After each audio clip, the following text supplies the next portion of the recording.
కృష్ణమోహన్, దేనికి పట్టణ సరుతున్నావు? నిన్నే అడిగేది. అసలు నీకు రోషం ఉంటే ఆ అమ్మాయిని కాలేజీ నుంచి బయటకు పారిపోయేలా చేయాలరా? అది ప్రేమిస్తున్నానని వెంట పడుతుంటే ఏం చేయమంటారా? సింపుల్, నువ్వు కూడా ఐ లవ్ యూ అని చెప్పు. నేను పరశురామయ్య కొడుకుని, ఆ మాట వేరే ఎవరికైనా చెప్పుకో. వేరే ఎవరైనా అయితే ఏం చేసి ఉంటారో తెలుసా? ఈ పాటి దాని ఒళ్ళు వాలిపోయి ఉండేవారు. నా సంగతి నీకు తెలీదు. నా కోపం వచ్చిందంటే నీ కోపం రోజు చూస్తున్నావు నాగా. పోరా బయటికి. నన్ను ప్రేమించమని చెప్పడానికి నువ్వేమన్నా దాన్ని బ్రోకర్వా? ఒరేయ్, అసలు దాన్ని ప్రేమించమని నీకెవరా చెప్పింది? ప్రేమించొద్దు, ప్రేమించనే ప్రేమించొద్దు, నిన్ను చంపినా ప్రేమించొద్దు. ఏంటి? ప్రేమించినట్టు నటించరా?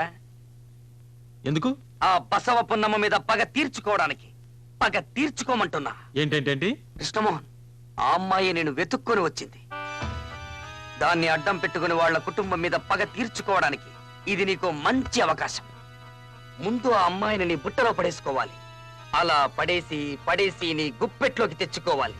అప్పుడు చూడు నా సామి రంగా, వాళ్ళ కుటుంబం అంతా నీ ముందు తల ఉంచుకొని ప్రతిమాలుతారు, ఏడుస్తారు, నీ కాళ్ళ మీద పడతారు. అప్పుడు నీ ఇంట్లో వాళ్ళంతా నిన్ను మెచ్చుకుంటారు. ఆహా, ఇదంతా తలుచుకుంటేనే నాకు ఒళ్ళంతా పులకరిస్తోంది. అరే చూసావా రోమనాల నిక్కపరుచుకున్నాయో? అయితే డేంజరే. ఏ లేదు, ఇలాంటి పోతాయంతే. ఇది కాదురా. ఓహో, నువ్వు చెప్పేది అక్కడ. అవును.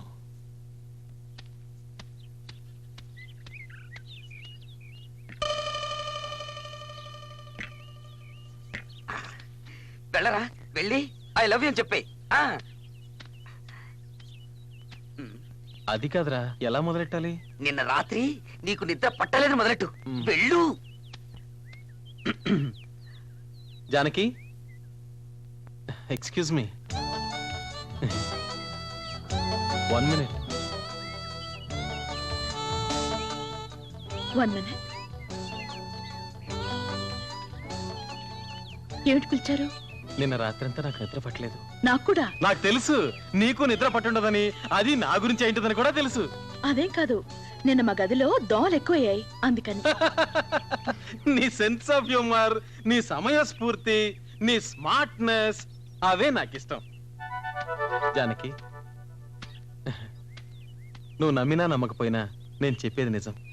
ఇంత అందమైన అమ్మాయి నా మొహం చూసి నన్ను ఇష్టపడుతున్నానని చెప్పడం ఇదే మొదటిసారి. ఆ మాట నా గుండెల్ని కదిలించింది. అది చెప్పేద్దామని వచ్చాను. నువ్వంటే నాకు ఇష్టం. I love you. అలా చెప్పేసి వెళ్ళిపోతే ఎలా? నాకు నమ్మకం కలగాలిగా.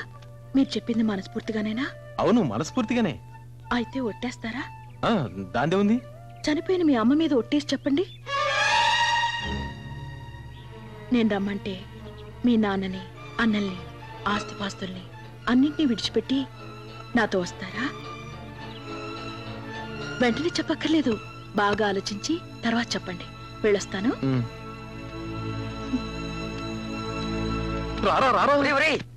ఏమందరా అమ్మాయి? అమ్మో, ఆ పిల్ల అసాధ్యురాలు. దాన్ని ప్రేమిస్తున్నట్టు నేను ఒట్టేసి చెప్పాలంట. అది చనిపోయిన మా అమ్మ మీద. చచ్చిపోయిన మీ అమ్మ మీద ఒట్టేసి చెప్తే ఏమవుతుందిరా? ఆ అమ్మాయి తెలివిగా మన ప్లాన్ తిప్పికొట్టింది. మనం కూడా ఆ అమ్మాయి ప్లాన్ తిప్పికొట్టాలి. నువ్వు వెళ్ళి ఆ అమ్మాయిని వాళ్ళ అమ్మ మీద ఒట్టేసి చెప్పను. ఒకవేళ జానకి నిజంగానే ఒట్టేస్తే నువ్వు వేసేయి. అమ్మో, నా వల్ల కాదు. మాటిచ్చి తప్పడం మా వంశంలో లేదు. నేను పరశురామయ్య కొడుకుని. అదేరా నేను చెప్పేది, మాట మీద నిలబడాలి. ఇప్పుడు మాట తప్పుతావా? పిరిగొళ్ళ పారిపోతావా? పదరా, వెళ్ళు, ఒట్టే. నా మాట వినరా? పద పద పద.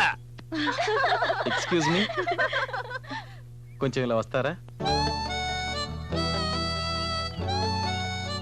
అరే, ఇంత లోపల ఆలోచించారా? బాగా ఆలోచించారా? బాగా ఆలోచించాను, కానీ నువ్వు కూడా నాలాగే చనిపోయిన మీ అమ్మ మీద ఒట్టేయాలి.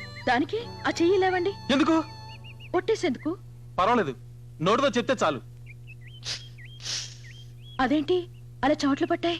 ఆహా, అదేం లేదు, ఒట్టే.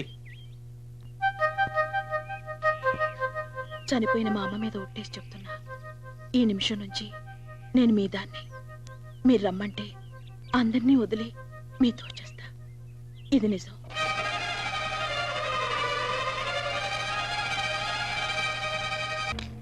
నువ్వు వచ్చి చాలాసేపు అయిందా బాబాయ్? అవును, తీసుకో. నువ్వు అనుకుంటున్నట్టు ఏం కాదు బాబాయ్. తర్వాత మాట్లాడుకుందాం, ముందు లోపల పెట్టు.